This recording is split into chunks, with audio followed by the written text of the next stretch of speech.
Good morning, Cole. It's time to read another chapter of Sounder.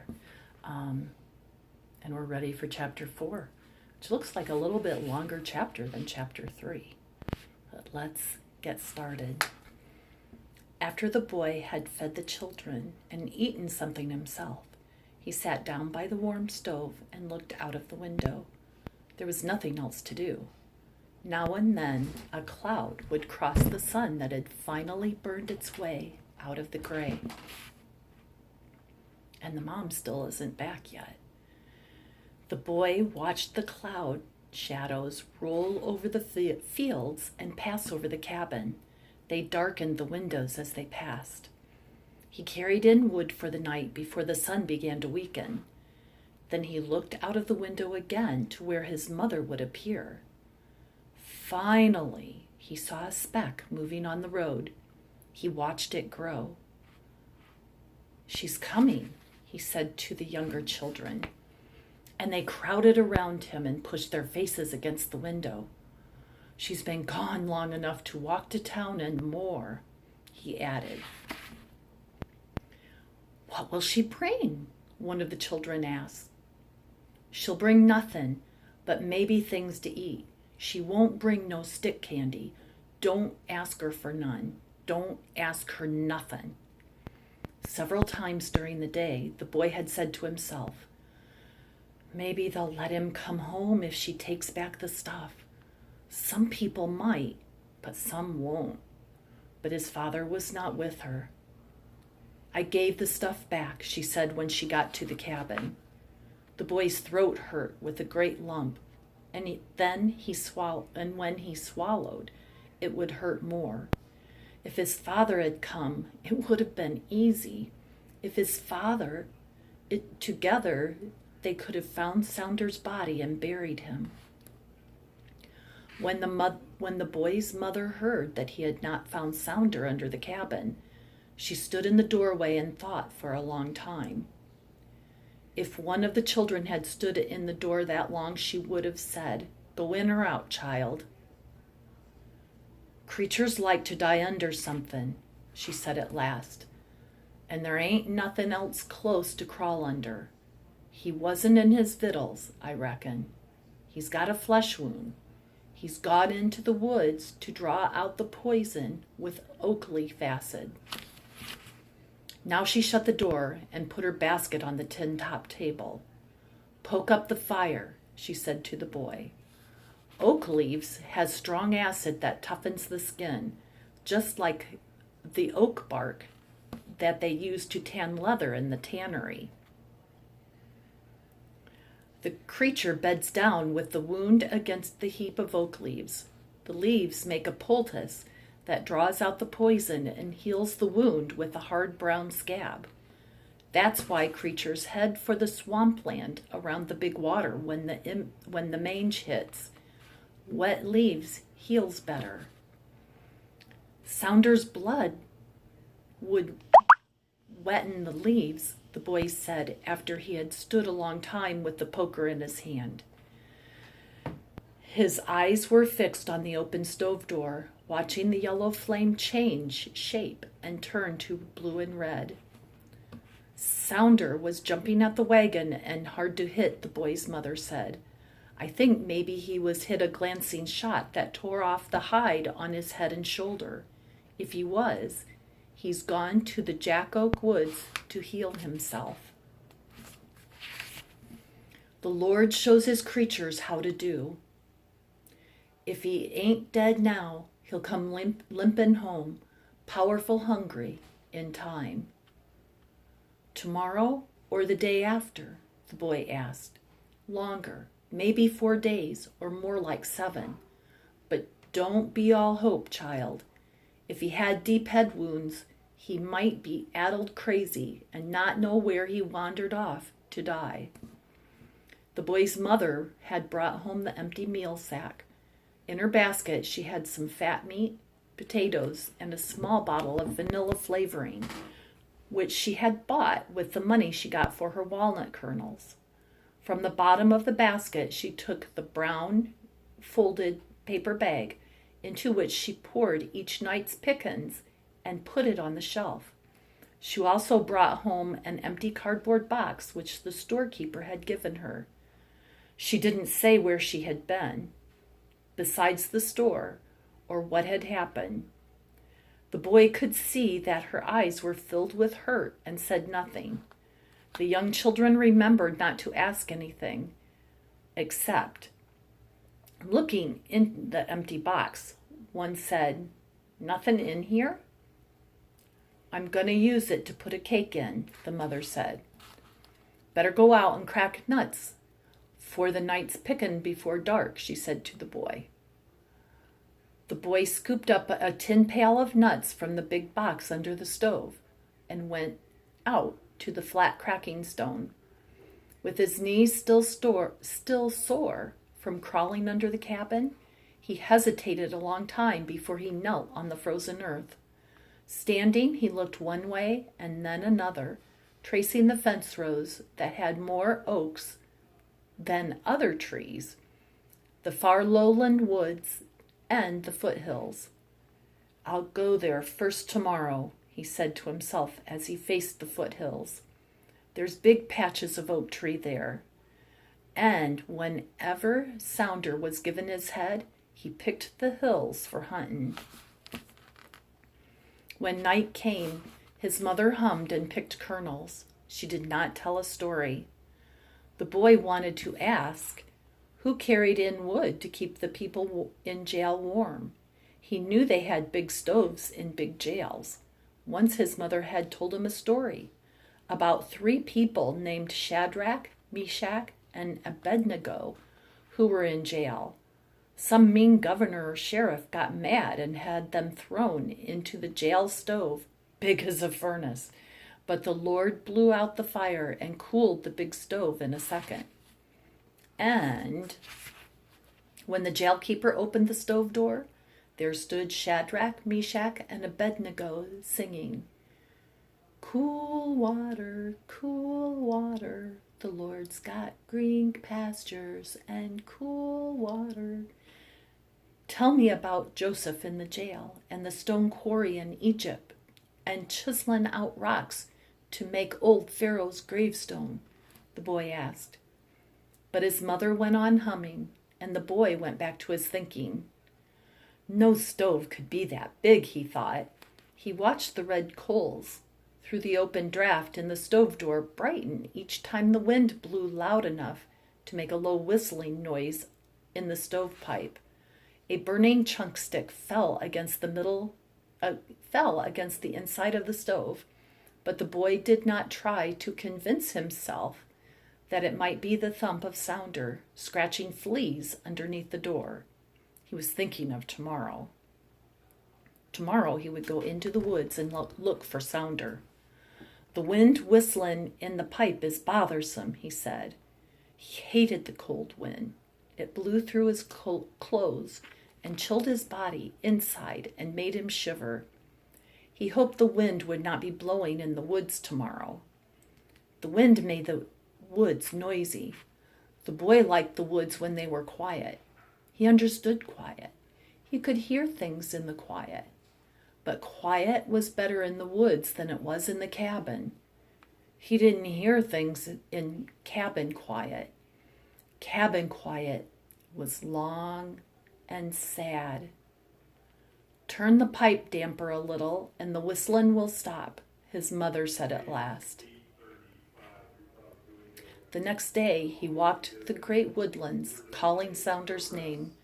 The wind blew through his clothes and chilled him inside. When he got home after dark, his clothes were torn. His throat hurt with a great lump choking him. His mother fed him and said, child, you must not go into the woods again.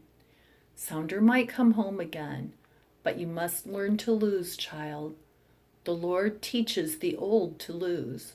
The young don't know how to learn it. Some people is born to keep, some is born to lose. We was born to lose, I reckon, but Sounder might come back." But weeks went by and Sounder did not come back.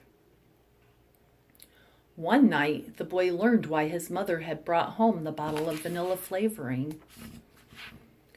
Now it was Christmas, and she was making a cake.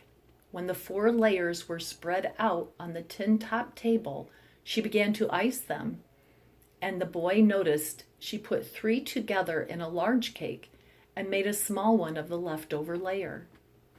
"Why we having 2 cakes?" the boy asked.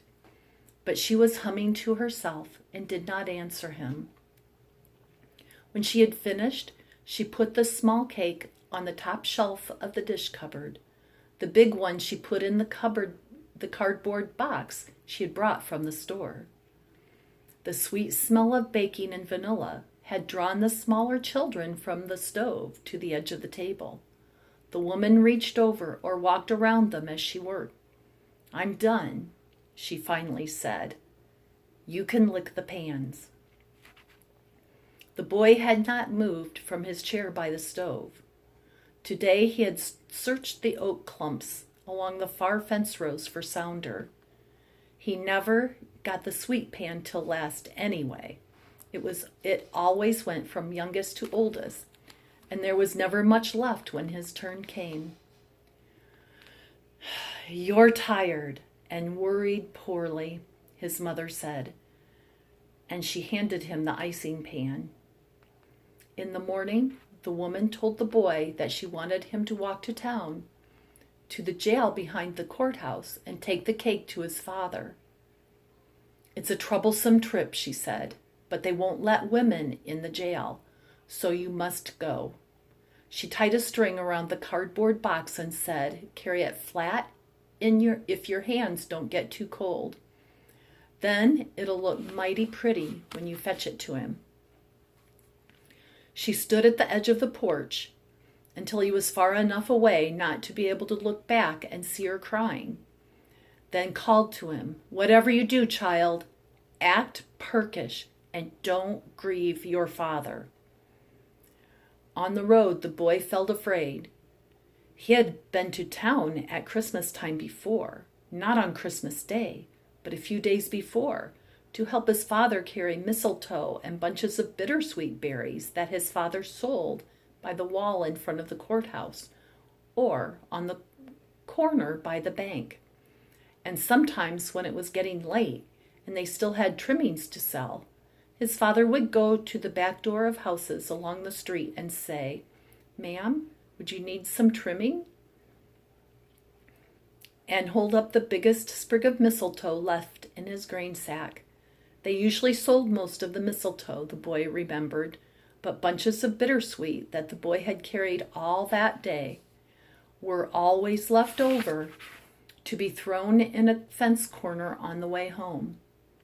"Ain't no good for nothing now," his father would say, from early fall until gathering time. The boy and father kept their eyes peeled for the golden green clumps of white berries that grew high in the forks of water elm and sycamore trees. Bittersweet was easy. Pull down one vine and trim it, and you've got as much as a man can carry, his father always said. But it takes a heap of fearful climbing for mistletoe. They had already started gathering, and half a grain sack of mistletoe was still hanging against the side of the cabin.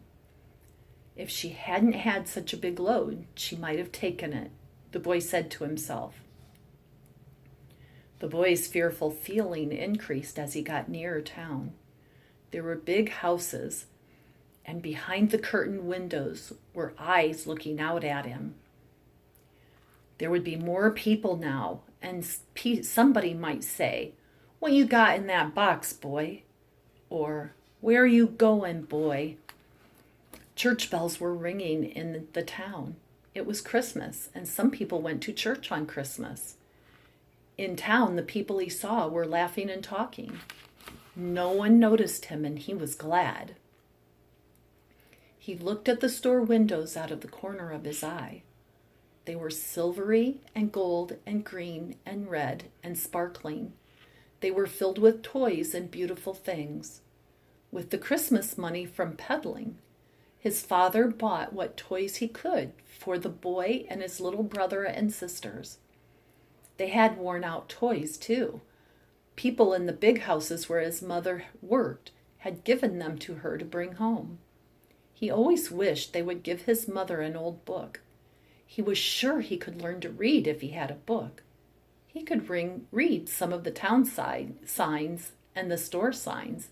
He could read price figures. He wanted to stop and stand and look straight at the windows, but he was afraid. A policeman would come after him. Perhaps the people had offered his mother old books, but she had said, "No use. Nobody can read in our cabin." Perhaps the people knew she couldn't read and thought her feelings would be hurt if they offered her the books their children had once used up and worn out. The boy had heard once that some people had so many books they only read each book once. But the boy was sure there were not that many books in the world. It was cold, but there were a few people standing or sitting along the wall in front of the courthouse. Winter or summer, there were always people there. The boy wondered if they knew it was Christmas. They didn't look happy like some of the people he had seen. He knew they were looking at him, so he hurried quickly past and around the corner to the back of the courthouse. The front of the courthouse was red brick with great white marble steps going up to a wide door. But the back was gray cement and 3 floors high with iron bars over all the windows. The only door that led into the jail had a small square of glass at about the height of a man, and there were iron bars over the glass. The boy was not tall enough to see through the glass. He clutched the box close to him. He felt that something was about to burst through the door. In the middle of the door there was a great iron knocker. The boy knew he had to knock at the door. He wished he could be back in the great woods. He could hear voices inside the windows with the iron bars. Somewhere, a voice was singing, "God's gonna trouble the water." From one of the windows came a sound of laughter. Now and then a door slammed with the deep clash of iron on iron. There was a rattle of tin pans. The boy felt very lonely. The town was as lonely as the cabin, he thought.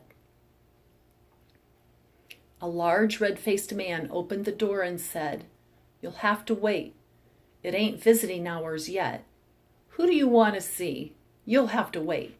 And he slammed the door before the boy could speak. It was cold on the gray side of the building. So the boy went to the corner near the wall where people and visitors stood or sat. The sun was shining there.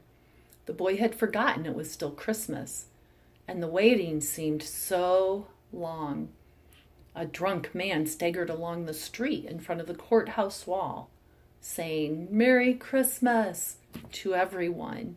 He said "Merry Christmas" to the boy, and he smiled at the boy too. Finally, the great clock on the roof of the courthouse struck 12. It frightened the boy because it seemed to shake the town. Now the red-faced man opened the door and let several people in. Inside, the man lined everybody up and felt their clothes and pockets. He jerked the cardboard box from the boy and tore off the top. The boy could hear iron doors opening and closing, long hallways with iron bars from floor to ceiling ran from the door into the dim center of the building. The man with the red face squeezed the cake in his hand and broke it into 4 pieces. This could have a steel file or hacksaw blade in it. Then he swore and threw the pieces back in the box. The boy had been very hungry. Now he was not hungry. He was afraid. The man shoved the box into the boy's hands and swore again. Part of the cake fell to the floor. It was only a box of crumbs now. The man swore again and made the boy pick up the crumbs from the floor. The boy hated the man with the red face with the same total but helpless hatred he had felt when he saw his father chained, when he saw Sounder shot. He had thought of how he would like to chain the deputy sheriff behind his own wagon and then scare the horse so it would run faster than the cruel man could. The deputy would fall and bounce and drag on the frozen road. His fine leather jacket would be torn more than he had torn his father's overalls. He would yell and curse, and that would make the horse go faster. And the boy would just watch, not trying to stop the wagon. The boy would like to see the big red-faced man crumpled on the floor with the crumbs. Besides the red face, the boy had noticed the fat, bulging neck that folded down over the man's collar and pushed up in wrinkled circles under his chin. The bull neck of the man reminded the boy of the bull he had seen die in the cattle chute at the big house where his father worked. The horse doctor had been trying to vaccinate the bull in the neck, but the rope through the ring in the bull's nose didn't keep the bull from tossing his head from side to side, knocking the horse doctor against the side of the chute. Then the horse doctor had gotten mad and said, "Get a chain. I'll make him stand still." When the chain was snapped around the bull's neck, the farmhands pulled it over the crossbar of the chute post and hooked it. But when the horse doctor stuck the bull in the neck, he lunged backward, set his front feet with his whole weight against the chain, and choked himself to death before one of the farmhands could jab him with a pitchfork and make him slacken the chain. The legs of the bull folded over under him, and the chain buried itself in the fat of his neck. When the farmhands finally got the chain unhooked from the crossbar, the bull's head fell in the dirt, and blood oozed out of its mouth and nostrils. The bull-necked man would sag to his knees, the boy thought, and crumple into a heap on the floor, just the way the bull did, the boy thought, and blood would ooze out of his mouth and nose. "Get up," the red-faced man said. "You want to take all day?" The boy stood up. He felt weak and his knees shook, but there were no more tears in his eyes. The red-faced man took a big iron key on a ring as big around as the boy's head and unlocked one of the iron gates. He pushed the boy in and said, "Fourth door down." Passing 3 doors, the boy could feel eyes following him. He saw men, some sitting on cots, some standing behind the iron gates with their hands on the bars looking at him.